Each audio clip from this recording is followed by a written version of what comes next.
Makalah analisa deret berkala dengan metode moving average. Tugas statistika pertemuan 10.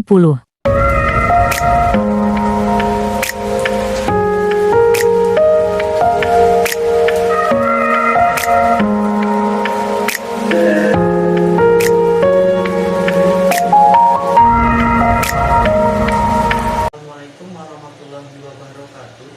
Perkenalkan, nama saya Radif Iyatri Anhari, kelas 12 3A21, NIM 122000825. Saya akan membacakan presentasi hasil kerja kelompok. Bab 1. Pendahuluan. A. Latar belakang statistika adalah ilmu pengetahuan yang telah banyak digunakan dalam kehidupan sehari-hari. Pemerintah menggunakan statistika untuk menilai hasil pembangunan masa lalu dan juga untuk membuat rencana masa datang. Selain itu, pimpinan mengambil manfaat dari kegunaan statistika untuk melakukan tindakan-tindakan yang perlu dalam menjalankan tugasnya. Kata statistika berbeda dengan statistik. Statistik dipakai untuk menyatakan kumpulan data, bilangan maupun non-bilangan, yang disusun dalam tabel ataupun diagram yang melukiskan suatu persoalan. Dalam hal ini, makalah kami berisikan materi ukuran gejala pusat data dikelompokkan yang terdapat pembahasannya yaitu mean, median, modus, kuartil, desil, dan persentil. Maka dari itu, mari kita pahami dan pelajari isi dari makalah ini. B. Rumusan masalah. 1. Bagaimana cara menentukan rata-rata bergerak dan rata-rata bergerak tertimbang. 2. Bagaimana penggunaan metode peramalan dan dengan rata-rata bergerak sederhana, simple, moving average, dan rata-rata bergerak tertimbang. Bagaimana cara 3. Bagaimana cara penggunaan metode peramalan dengan rata-rata bergerak, moving average, menggunakan Microsoft Excel. C. Batasan masalah. Agar pembahasan tidak terlalu melebar, maka batasan masalah yang terkait antara lain: A. Rata-rata bergerak sederhana. B. Rata-rata bergerak tertimbang. D. Tujuan penulisan. Tujuan penelitian dalam makalah ini: 1. Mampu menganalisa data berkala dari waktu ke waktu. 2. Agar mahasiswa memahami data berkala dengan metode moving average. 3. Mampu mengerjakan soal-soal tentang metode moving average. 4. Dapat menguasai materi rata-rata bergerak sederhana dan rata-rata bergerak tertimbang. E. Manfaat penelitian. Manfaat metode rata-rata bergerak adalah untuk menentukan tren dari suatu deret waktu dengan menggunakan metode rata-rata bergerak ini. Deret berkala dari data asli diubah menjadi deret rata-rata bergerak yang lebih mulus. Metode ini digunakan untuk data yang perubahannya tidak cepat dan tidak mempunyai karakteristik musiman atau seasonal. Model rata-rata bergerak mengestimasi permintaan periode berikutnya sebagai rata-rata data permintaan aktual dari N periode terakhir. Bab 2. Tinjauan pustaka. Analisa data deret berkala, time series. Data berkala, data deret waktu, adalah data yang dikumpulkan dari waktu ke waktu untuk menggambarkan perkembangan suatu kegiatan atau sekumpulan hasil observasi yang diatur dan dapat menurut urutan kronologis waktu. Misalnya, perkembangan produksi, harga barang, dan penjualan, jumlah penduduk, dan lain-lain. Analisis data berkala, kemungkinan kita untuk mengetahui perkembangan suatu atau beberapa kejadian serta pengaruhnya atau hubungannya terhadap kejadian lain. Dengan data berkala, kita dapat membuat ramalan berdasarkan garis regresi atau garis tren. Data berkala terdiri dari komponen-komponen, sehingga dengan analisis data berkala kita dapat mengetahui masing-masing komponen atau bahkan menghilangkan suatu beberapa komponen. Karena ada pengaruh dari komponen, data berkala selalu mengalami perubahan-perubahan, sehingga apabila dibuat grafik akan menunjukkan adanya fluktuasi. 2.2 Komponen data berkala. Ada 4 komponen gerak atau variasi data berkala, yaitu 1. Gerak jangka panjang atau tren. Suatu gerakan yang menunjukkan arah perkembangan atau kecenderungan secara umum arahnya bisa menaik atau menurun. Garis tren ini juga sangat berguna untuk membuat ramalan forecasting. Tren sekuler umumnya meliputi gerakan yang lamanya sekitar 10 tahun atau lebih. Grafik tren jangka panjang, tren dibedakan menjadi 2 jenis, yakni A. Tren linear mengikuti pola garis lurus Y sama dengan A plus BT. B. Tren non-linear mengikuti pola lengkung, parabola, eksponensial, logaritma, dan lain-lain. Perkenalkan, nama saya Putra Madani, NIM 1220114. Di sini saya akan mempresentasikan hasil diskusi kelompok kami. 2. Gerak siklis. Gerakan atau variasi jangka panjang di sekitar garis tren berlaku untuk data tahunan. Gerakan siklis bisa terulang setelah jangka waktu tertentu, setiap 3 tahun, 5 tahun, atau bisa lebih. Gerak siklis melukiskan terjadi 4 fase kejadian dalam jangka waktu tertentu, yakni kemajuan, kemunduran, depresi, dan pemulihan. 3. Gerak musiman. Gerak musiman terjadi lebih teratur dibandingkan gerak siklis dan bersifat lengkap, biasanya selama 1 tahun kalender. Gerak ini berpola tetap dari waktu ke waktu. Faktor utama yang menyebabkan gerak ini adalah iklim dan kebiasaan. 4. Gerak irregular atau faktor residu. Gerak ini bersifat sporadis atau tidak teratur dan sulit dikuasai. Perang, bencana alam, mogok, dan kekacauan adalah beberapa faktor yang terkenal yang bisa menyebabkan gerak ini terjadi. Dengan adanya pengaruh tersebut, maka gerak irregular sulit dilukiskan dalam suatu model. 2.3 Analisis tren linear. Persamaan tren linear adalah Y sama dengan A plus B kali T. Berikut ada beberapa cara untuk menentukan persamaan tren linear. Metode tangan bebas.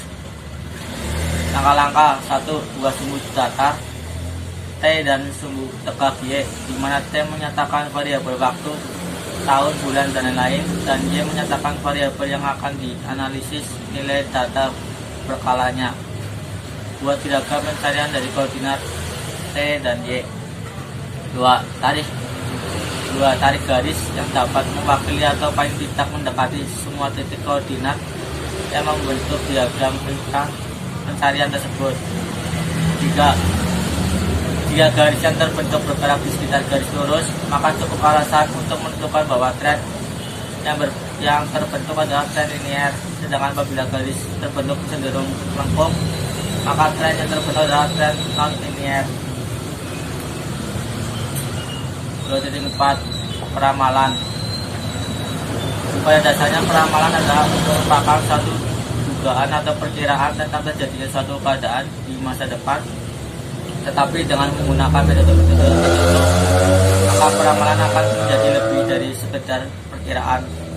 Peramalan dilakukan dengan memanfaatkan informasi terbaik yang ada pada masa itu untuk menimbang kegiatan di masa yang akan datang agar tujuan yang diinginkan dapat tercapai. Adapun manfaat dari peramalan adalah sebagai berikut. 1. Membantu agar perencanaan suatu pekerjaan dapat diperkirakan dengan secara tepat. 2. Merupakan suatu pedoman dalam menentukan tingkat persediaan perencanaan, dapat sebagai masukan untuk penentuan jumlah investasi. 3. Membantu menentukan pengembangan suatu pekerjaan untuk periode selanjutnya. 2.5. Teknik dan jenis-jenis peramalan. Situasi peramalan sangat beragam dan horizon waktu peramalan. Faktor menentukan hasil sebenarnya tipe pola data berbagai aspek lainnya. Untuk menghadapi penggunaan yang luas seperti itu, beberapa teknik telah dikembangkan. Teknik tersebut dibagi ke dalam dua kategori utama, yaitu 1. Metode kualitatif, yaitu peramalan yang didasarkan atas kualitas pada masa lalu. Hasil peramalan yang dibuat sangat tergantung pada orang yang menyusunnya. Hal ini penting karena hasil peramalan tersebut ditentukan berdasarkan pikiran yang bersifat intuisi, judgement, atau pendapat dan atau serta pengalaman dari penyusunnya. Biasanya peramalan secara kualitatif ini didasarkan atas hasil penyelidikan seperti Delphi, Escud, analogis dan penelitian bentuk atau morfologis atau desentris. Metode peramalan secara kualitatif dapat dibagi menjadi ke dalam 5 bagian. Ya, Assalamualaikum warahmatullahi wabarakatuh. Saya Ofang Ramadan, NIM 122000694. Saya akan menjelaskan tentang metode Dakhli. A. Metode Dakhli sekelompokan parkir mengisi question moderator, menyimpulkan hasil dan memfakturkan menjadi suatu kuensis baru yang diisi kembali oleh kelompok tersebut. Demikian seterusnya. B. Dugaan manajemen estimates atau pencil consent, di mana peramalan sementara mata berdasarkan pertimbangan manajemen umumnya oleh manajemen senior. Riset pasar merupakan metode peramalan berdasarkan hasil dari survei pasar yang dilakukan oleh tetangga-tetangga pemasar produk atau yang mewakilinya. D. Metode kelompok struktur, sepertinya metode dalil dan lain-lain. Metode Dakhli merupakan teknik peramalan berdasarkan pada proses konvergensi dari opini berupa orang atau ahli secara intern tanpa menyebutkan identitas. Analogi merupakan teknik peramalan berdasarkan pola data masa lalu dari produk-produk yang dapat dimasukkan secara analogi. 2. Metode kuantitatif adalah pengalaman dan dapat didasarkan atas data yang dapat kuantitatif pada masa lalu. Teknik peramalan kuantitatif sangat beragam, dapat dikembangkan dari berbagai disiplin dan untuk berbagai maksud. Prosedur peramalan kualitatif terletak di antara dua rangkaian kesatuan, yaitu metode naif atau intuitif dan metode kuantitatif formal yang didasarkan atas prinsip-prinsip statistika. Jenis yang pertama menggunakan explore horizontal musim dan kecenderungan. Metode peramalan kuantitatif dapat dibagi dalam dua, yaitu A. Analisis deret berkala adalah suatu analisis yang berdasarkan hasil ramalan yang mempengaruhi pengaduan masa pada kualitas berdasarkan nilai masa lalu suatu variabel atau kesalahan masa lalu. Tujuan metode peramalan deret berkala adalah menentukan pola dalam deret data baris dan mengeksplorasikan pola pada deret data historis dan mengeksplorasikan pola tersebut pada masa depan. B.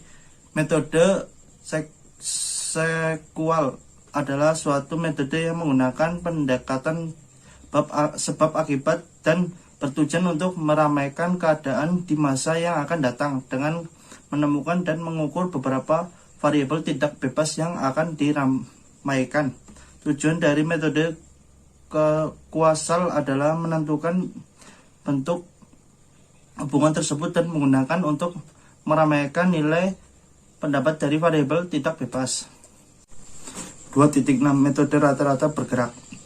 Metode rata-rata bergerak banyak digunakan untuk menentukan tren dari suatu deret waktu. Dengan menggunakan metode rata-rata bergerak ini, deret berkala dari deret asli diubah menjadi deret rata-rata bergerak yang lebih luas. Metode ini digunakan untuk data yang berubah tidak cepat dan tidak mempunyai karakteristik musiman atau seasonial. Metode rata-rata bergerak mengistimasi permintaan periode berikut sebagai rata-rata dan permintaan akul dari periode terakhir. Terdapat 3 macam metode rata-rata bergerak, yaitu 1. Simple moving ini adalah berbentuk paling simpel dari moving average.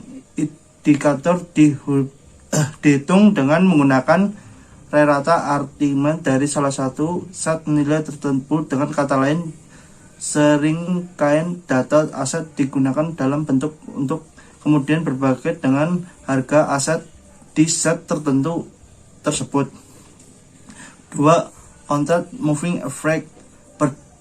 Perbedaan utama antara simple moving average dan general moving average terletak pada pilihan offset yang digunakan. Simple moving average menggunakan data yang sedang diobservasi tempat data sebelum observasi, misal menggunakan 5 periode moving average, maka untuk sama menggunakan dan periode kelima dan 4 data tersebut.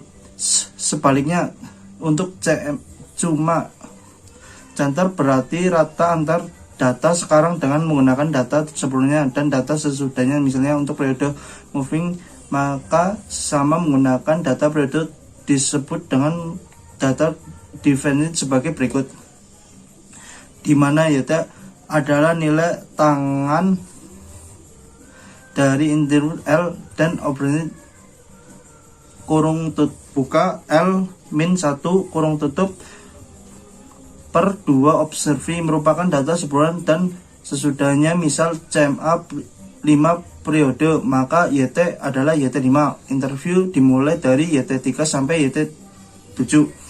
3. Fit smooth average.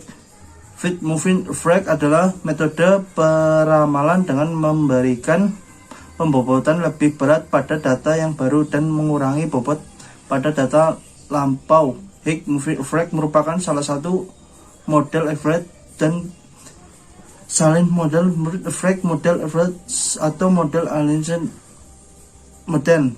Fig rumus with MA. Pembobotan untuk periode kurung buka permainan akun break kurung tutup garis bawah pembobotan. Perkenalkan, nama saya Briandra Setio, NIM 1220035. Di sini saya akan membahas bab 3, pembahasan 3.1 rata-rata bergerak dalam statistika. Dalam statistika, rata-rata bergerak juga disebut bergulir rata, berarti bergulir atau menjalankan rata-rata adalah jenis filter yang respon impuls yang terbatas digunakan untuk menganalisis satu set point datum dengan menciptakan serangkaian rata-rata dari himpunan bagian yang berbeda dari kumpulan data lengkap. Deret berkala adalah yang dikumpulkan dari waktu ke waktu untuk menggambarkan perkembangan suatu kegiatan, perkembangan produksi, harga, hasil perjualan, jumlah penduduk, jumlah kecelakaan, jumlah kejahatan, dan sebagainya. Salah satu manfaat penting dari rata-rata bergerak adalah mengurangi variasi dari data berkala. Pastinya dengan mengurangi variasi tersebut, maka rata-rata bergerak dapat menghilangkan fluktuasi yang tidak diinginkan. Sebuah rata-rata bergerak umumnya digunakan dengan time series dan untuk kelancaran keluar fluktuasi jangka pendek dan jangka panjang menyoroti tren atau siklus ambang batas antara jangka pendek dan jangka panjang tergantung pada aplikasi dan parameter.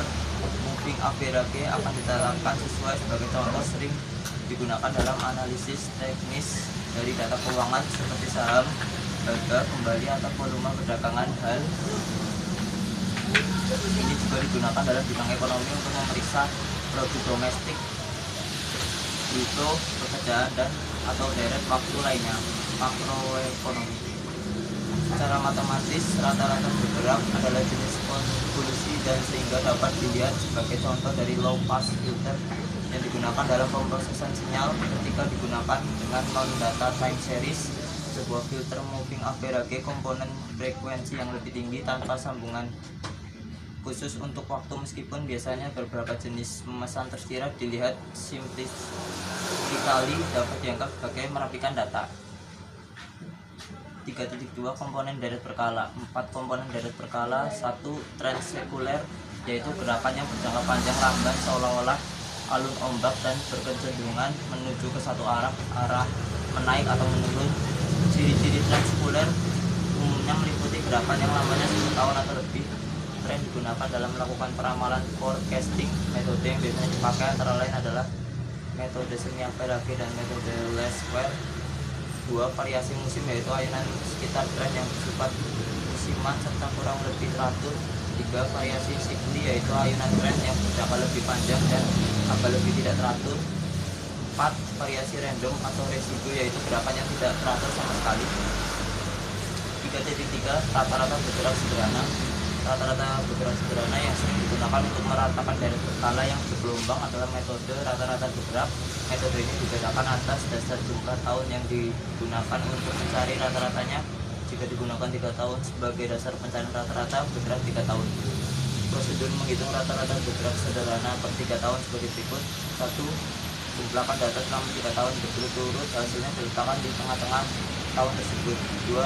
Bagilah dengan banyaknya tahun tersebut. 3. Untuk mencari nilai rata-ratanya. 3. Jumlahkan data berikutnya selama 3 tahun berturut-turut dengan meninggalkan tahun yang pertama, hasilnya diletakkan di tengah-tengah tahun tersebut, dan berbagilah dengan banyaknya tahun tersebut. 3 dan seterusnya sampai selesai. Kelemahan dari metode ini adalah 1. Metode ini memerlukan penyimpanan yang lebih banyak karena semua T pengamatan terakhir harus disimpan, tidak hanya nilai rata-rata. 2. Metode ini tidak dapat mengulangi dengan baik adanya tren atau musiman. Assalamualaikum warahmatullahi wabarakatuh. Perkenalkan, nama saya Desma Ducu Ardi Saputra, NIM 12201-301. Di sini saya akan membacakan hasil presentasi kelompok kami. Rata-rata bergerak tertimbang. Umumnya, timbangan yang digunakan bagi rata-rata bergerak ialah koefisien binomial. Rata-rata bergerak per 3 tahun harus diberi koefisien 1, 2, 1 sebagai timbangannya. Prosedur penghitung rata-rata bergerak tertimbang per 3 tahun sebagai berikut. Jumlah data tersebut selama 3 tahun berturut-turut secara tertimbang. Bagilah hasil penjumlahan tersebut dengan faktor pembagi 1 plus 2 plus 1 sama dengan 4. Hasilnya diletakkan di tengah-tengah tahun tersebut. Dan seterusnya sampai selesai. Contoh soal moving average rata-rata bergerak sederhana. Tabel produksi baju tahun 2003-2010. Tahun 2010 produksi 175,5 ton. Tahun 2011 produksi 194,9 ton. 2012 produksi 218,5 ton. Tahun 2013 produksi 202,9 ton. Tahun 2014 produksi 213 ton. 2015 produksi 207,8 ton. Tahun 2016 produksi 213,0 ton. Buatlah nilai tren dengan metode rata-rata bergerak dengan 3 tahun dan 5 tahun rata-rata bergerak. Buatlah grafiknya juga. Tahun 2010 produksi 175,5 ton. tahun 2011 produksi 194,9 ton. 2012 produksi 218,5 ton. Jumlah dalam 3 tahun 588,9 ton. Rata-rata bergerak 3 tahun 196,3 ton. 2013 produksi 202,9 ton. Jumlah dalam 3 tahun 616,3 ton.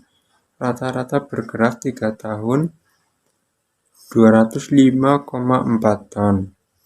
Tahun 2014 produksi 213,0 ton. Jumlah dalam 3 tahun 634,4.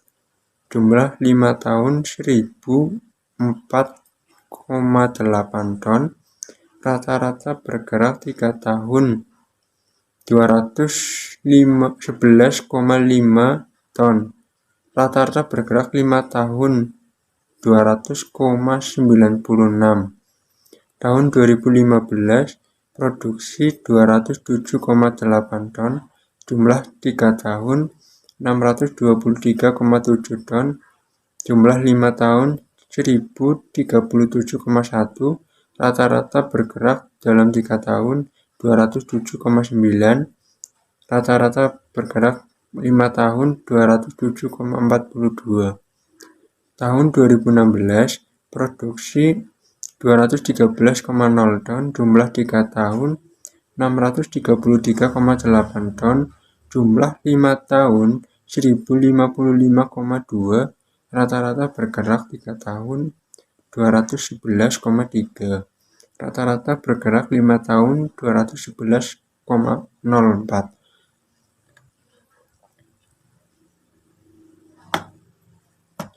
Jika ingin menghitung rata-rata bergerak dengan N genap, prosedurnya hampir sama dengan menghitung rata-rata bergerak dengan ganjil. Kasus 2 dengan menggunakan data berkala di bawah ini.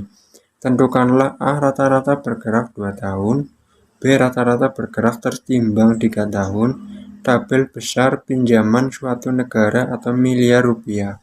Tahun 2010 besar pinjaman 2,5, tahun 2011 3,8, tahun 2012 3,5, tahun 2013 2,3, tahun 2014 1,5, tahun 2015 4,5, tahun 2016 4,2, tahun 2017 1,7, tahun 2018 1,8. Rata-rata bergerak 2 tahun.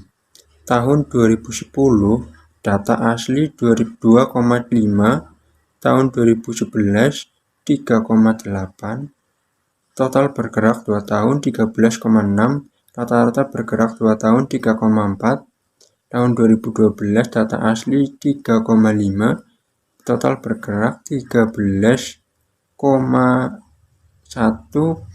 Rata-rata bergerak 2 tahun 3.275. 2013 2,3. Total bergerak 2 tahun 9,6. Rata-rata bergerak 2 tahun 2,4. Tahun 2014 1,5. Total bergerak 2 tahun 9,8. Rata-rata bergerak 2 tahun 2,45. Tahun 2015 data asli 4,5. Total bergerak 2 tahun 14,7. Data bergerak 2 tahun 3.675. Tahun 2016 4,2. Total bergerak 14,6. Rata-rata 14,7. Rata-rata bergerak 2 tahun 3,65. 2017 data asli 1,7. Total bergerak 2 tahun 14,6. Rata-rata bergerak 2 tahun 3,65. Data asli 2018 1,8. B. Rata-rata bergerak tertimbang 3 tahun. Tahun 2010 data asli 2,5. Tahun 2011 3,8, total bergerak 3 tahun 6,3, rata-rata bergerak 3 tahun 3,15. 2012 data asli 3,5, data bergerak 3 tahun 7,3, rata-rata bergerak 3 tahun 3,65. 2013 data asli di 2,3, total bergerak 5,8, rata-rata bergerak 3 tahun 2,9. Tahun 2014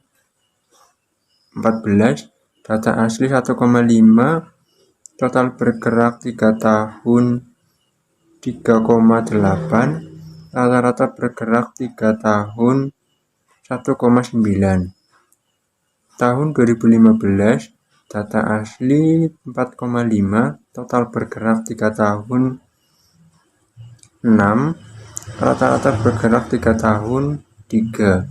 Tahun 2016 data asli 4,2, total bergerak 3 tahun 8,7, rata-rata bergerak 3 tahun 4,35. Tahun 2017 data asli 1,7, total bergerak 3 tahun 5,9, rata-rata bergerak 3 tahun 2,95.